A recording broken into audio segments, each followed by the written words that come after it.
बंधू भगिनींनो, योजना मार्गदर्शन या चॅनलमध्ये तुम्हा सर्वांचे खूप खूप स्वागत आहे। बंधू भगिनींनो, महाराष्ट्र सरकार विविध प्रकारच्या योजना आपल्या सर्वांसाठी घेऊन येत असते। अतिशय महत्त्वाची असलेली एक योजना म्हणजेच रेशनच्या संदर्भातली। तर यापुढे रेशन कार्ड धारकांसाठी एक खूप आनंदाची गोष्ट आहे, कारण त्यांना यापूर्वी ज्या काही वस्तू मिळत होत्या त्यामध्ये आता फार मोठा बदल करण्यात आला आहे। तेव्हा आज आपण आपल्या या व्हिडिओमध्ये त्या कोणत्या वस्तू आहेत ज्या रेशन कार्ड धारकांना मिळणार आहेत त्याबद्दलची मी सविस्तर माहिती देणार आहे।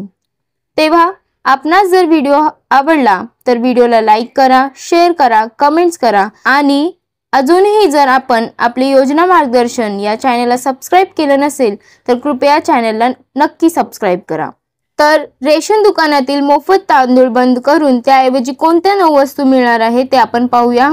तर ते म्हणजे गहू, डाळी, हरभरा, साखर, मीठ, मोहरीचे तेल, मैदा, सोयाबीन आणि मसाला हे वस्तू तुम्हाला तांदूळऐवजी मिळणार आहेत।